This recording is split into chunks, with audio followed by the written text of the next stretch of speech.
Hey guys, we're Belinda95, recording live from your local county prison cell, and I actually have a fight for you that I've been meaning to do that I came up with rather recently, and I've been meaning to do for a little bit. Life gets in the way, but whatever. I'm also recording at night, so sorry for the, lack of ambient lighting, but that's nothing new if you've seen a lot of my videos. This is a fight that was actually kind of. Okay, so I'll go ahead and announce it now, and then I'll talk about it for a second. So it's Cinder from Ruby and Darth Maul from Star Wars, or Maul if you're really gonna be petty about So there's a couple of reasons why this fight happened, and a couple of reasons why I was kind of back and forth about it, and then I was like, actually, that's really good. So it started as wanting a good Maul fight, which it's kind of hard to do because everyone focuses so much on the lightsaber, which is the drawing point for Darth Maul, but is like the least interesting thing about the character to me. Um, Also, I just didn't like most Cinder fights that they've had. Like I did Cinder versus Esdeath back when. I still think that would be cool to see, but I don't necessarily know if that's the right fight. I kind of like the whole fire and ice dynamic and everything. But whatever. Other than that, I've just seen like Cinder versus Azula and stuff like that, and it's like that just doesn't sound appealing. Like I don't see why like they're both women who use fire. Like cool, but other than that, I don't really get it. I mean, this is from somebody who said Azula Kimiko was a fight, but like at least there's character development in that, or at least there's like character interaction that would happen. This would just be the two. This would just be the same, not the same character, but that whatever. The reason Cinder versus Darth Maul is so good, in my opinion, and it's, and I've said this before, like you don't focus a fight on the character's abilities. You don't focus the fight on the character's, weapons. You don't focus like it's possible to do those fights. You can, but that's not what you should lean towards when looking for a death battle, right? Lean towards what's a synopsis of the character. What's the general thing of the character? Like what's the surface level description of the character, and if you can match those two things, it's great. We just had Goku versus Reverse Flash. Like that fight is phenomenal. That's a phenomenal way to have an episode. One's fast and the other's a Dragon Ball Z character. Like that's not, they don't compare in that sense, but they compare amazingly in their story.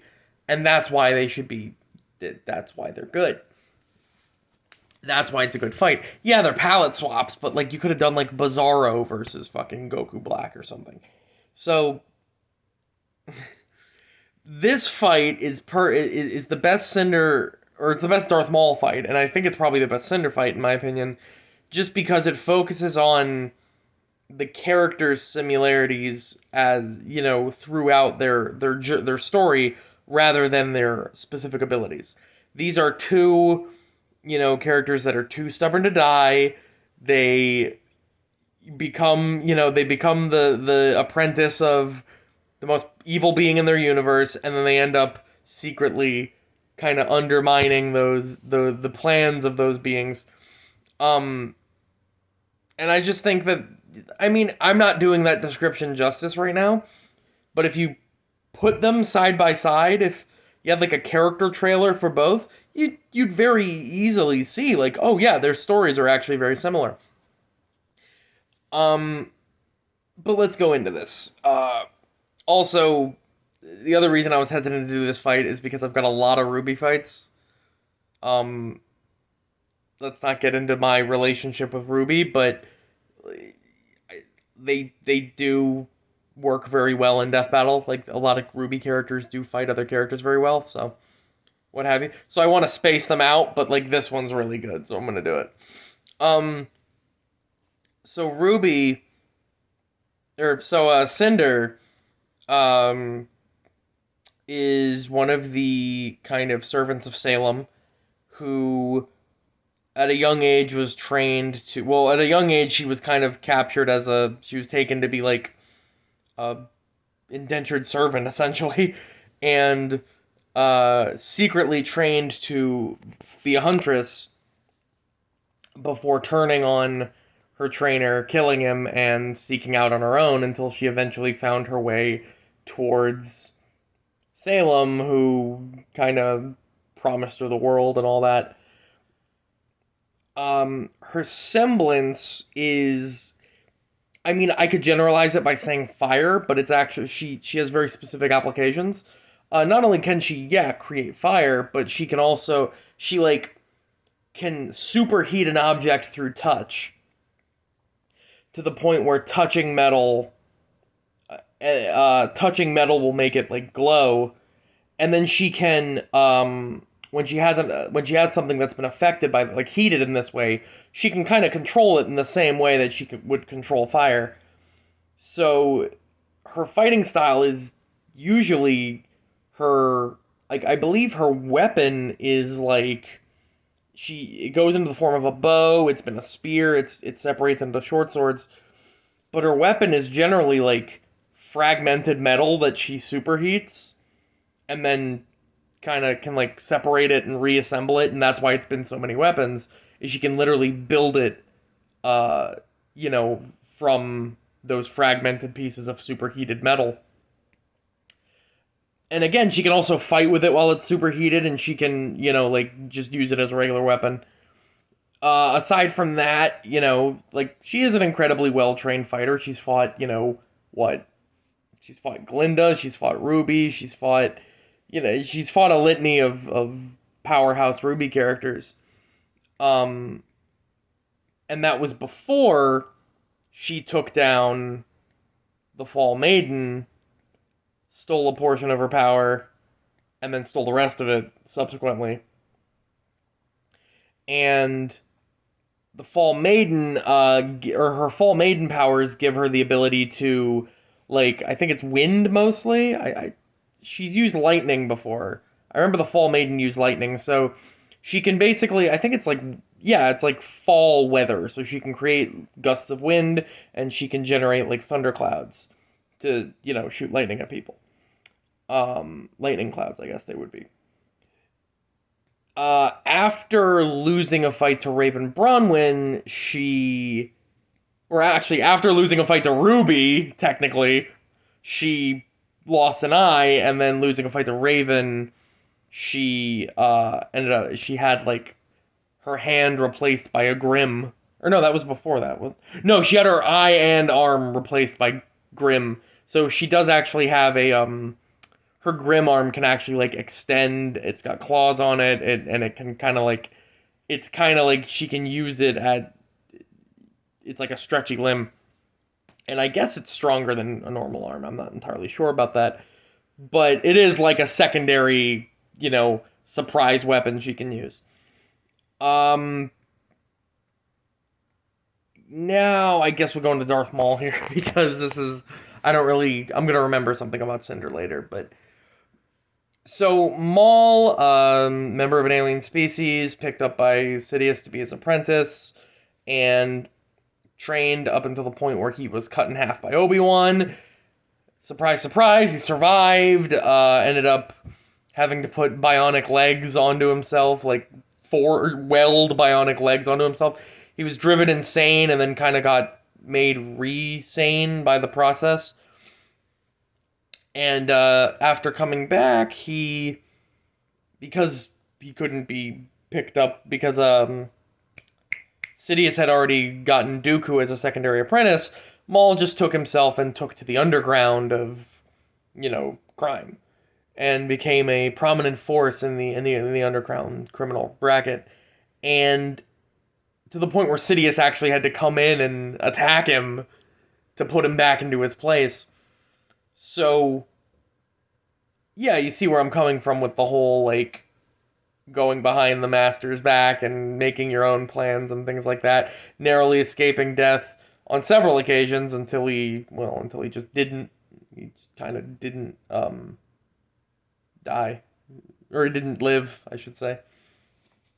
Um, yeah, but Maul, like I said earlier, had the double-sided lightsaber. That's his kind of signature weapon. And as a Sith, well, he has the typical, mastery of combat of that sort of thing. He has the force powers, though his force powers aren't super well developed. He's able to move things around. He can force crush things. He can force choke you and whatnot. But he's not at the like moving Star Destroyer fucking level that some of these Jedi are at. And I don't think he can do like Sith lightning or anything. We've seen him like fling objects at people. We've seen him lift people into the air. We've seen him, choke people, but not like to death. There's been a lot of things that he's been able to do. But yeah, it's mainly his imposing physical stature and his ability with that two-sided lightsaber that makes him such a threat. And also, it's the power he wields in the criminal underworld and his cunning, quite frankly. It's usually, as most Sith Lords happen to be in this case, it's usually the anger and spite and whatnot that prevents him from achieving his plans. So, but equally, you could say the same thing about Cinder. So, in this fight, how would this go? Um, so the Force and the Maiden powers, I think in any other fight would probably cancel each other out. But like I said, Maul's Force abilities aren't super well developed. And what's more, the fact that Cinder uses fire specifically is problematic. Because the Jedi generally are known to use, or well, Force wielders in general are known to use an ability to disperse energy. That's how they block like blaster bolts and whatnot. And fire was specifically chosen as a means to counter this because it's so difficult to disperse with this technique. We've seen people do it. We've seen Obi-Wan and Yoda and whatnot successfully do it, but these are exceptional feats done by Jedi Masters. And Maul, it is a difficult thing to accomplish, and with Maul's Force abilities not being super well developed or refined, I don't think it's something he's going to be capable of doing. Now, I'm not trying to sell Maul short here. He's faced Obi-Wan multiple times. He's lost twice, but he's faced him multiple times. He's faced Anakin. He's faced Ahsoka. He's fought. He's successfully fought off Inquisitors before. He's done a lot in his time, as and like they said, he's the Sith Lord who's too stubborn to die until he died.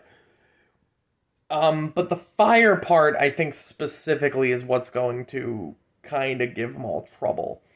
And Maul's biggest advantage in this case would be the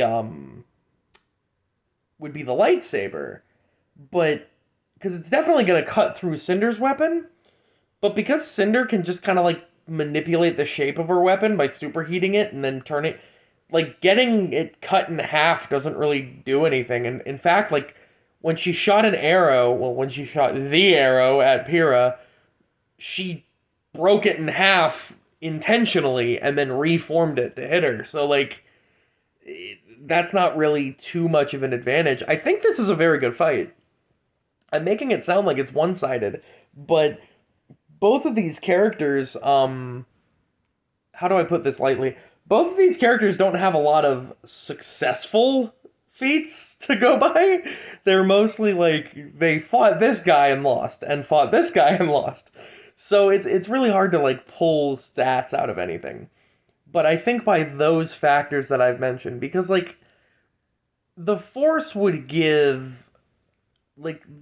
Force would give Maul an advantage, but like that Cinder couldn't counter.